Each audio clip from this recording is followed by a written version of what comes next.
जब कृष्ण ने गोवर्धन पर्वत उठाकर इंद्र के कोप से वृंदावन वासियों को बचा लिया, तो उनके समक्ष गोलोक वृंदावन से सुरभि गाय तथा स्वर्ग से राजा इंद्र प्रकट हुए। स्वर्ग के राजा इंद्र को कृष्ण के प्रति किए गए अपने अपराध का ज्ञान था, अतः वह चुपके से एक निर्जन स्थान में उनके समक्ष प्रकट हुआ।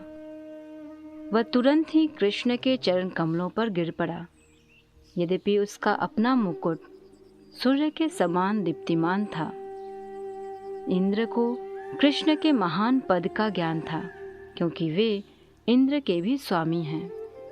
किंतु उसे विश्वास नहीं हो रहा था कि कृष्ण अवतार लेकर वृंदावन के ग्वालों के बीच रह सकते हैं।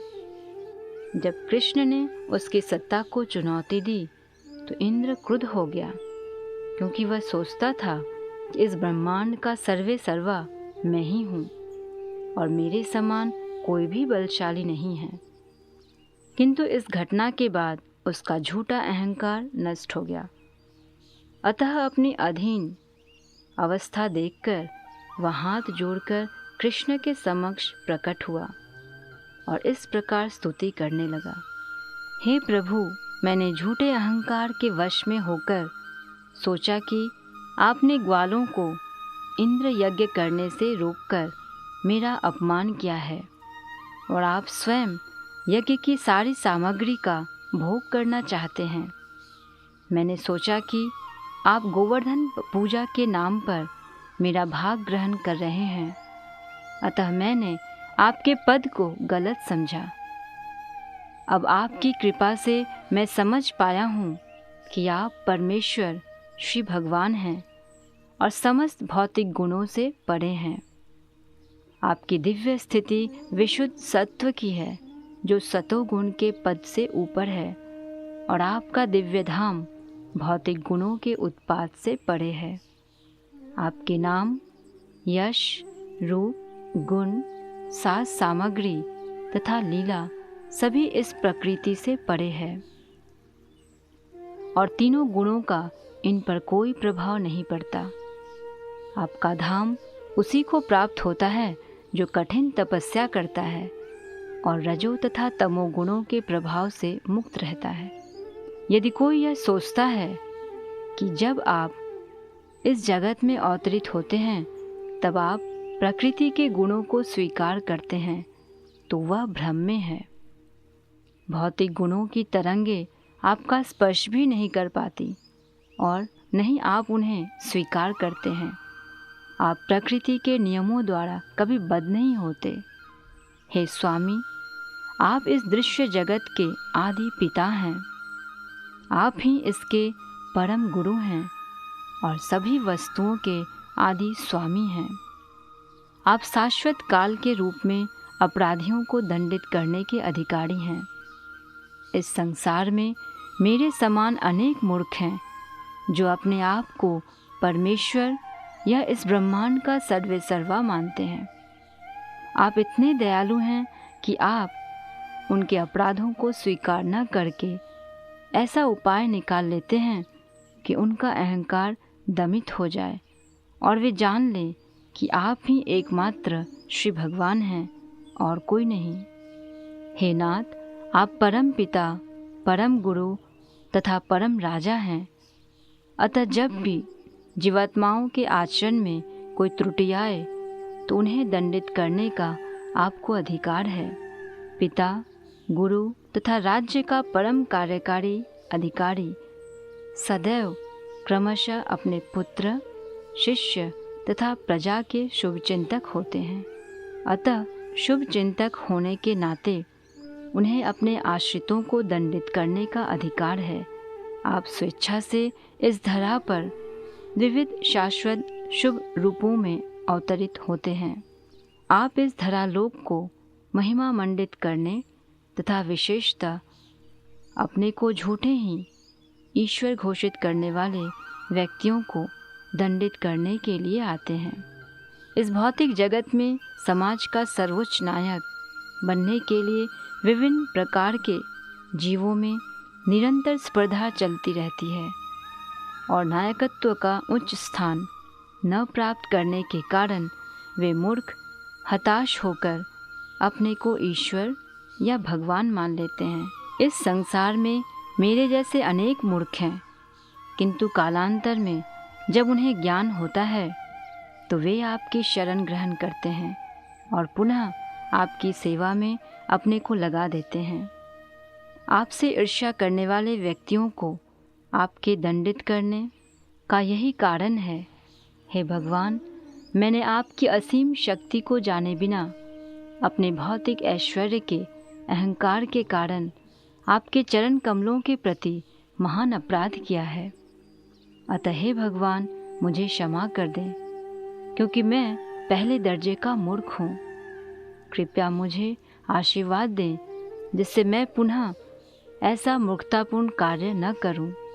यदि आप सोचें कि मेरा अपराध इतना बड़ा है कि क्षमा नहीं किया जा सकता, तो मेरी प्रार्थना है कि मैं आपका शाश्वत दास बना रहूं।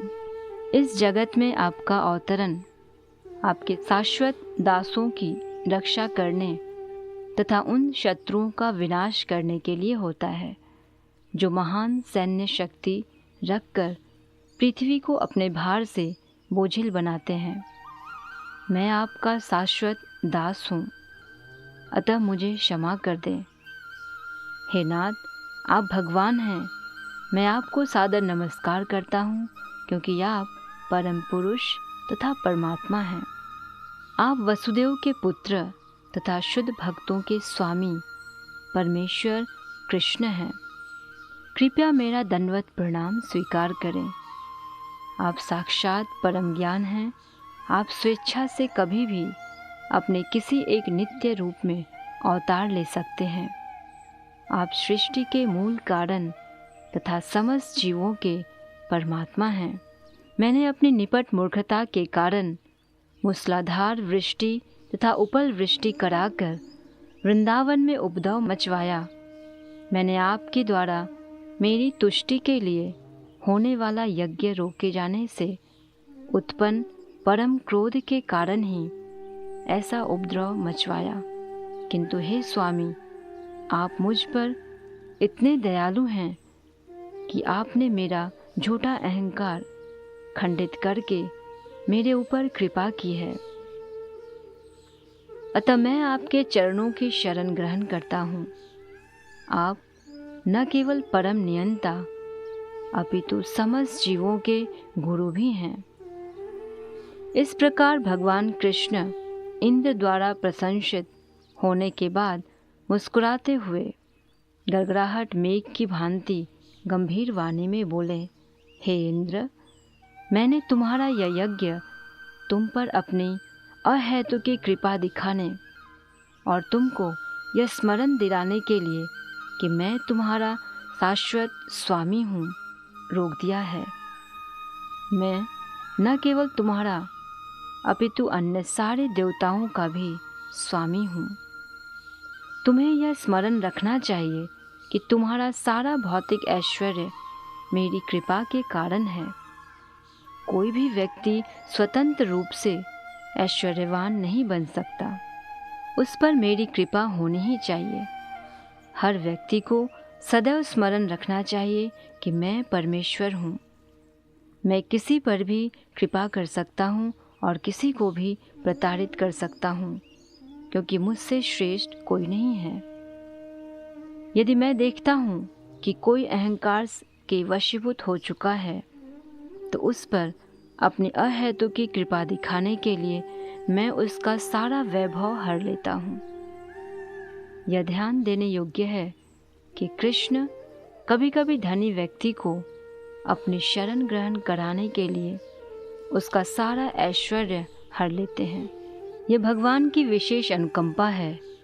कभी कभी यह देखा जाता है कि अत्यंत ऐश्वर्यशाली व्यक्ति अपनी भक्ति के कारण दरिद्रता को प्राप्त हो जाता है, किंतु किसी को कभी यह नहीं सोचना चाहिए कि चूंकि उसने परमेश्वर की पूजा की इसलिए वह निर्धन हो गया है।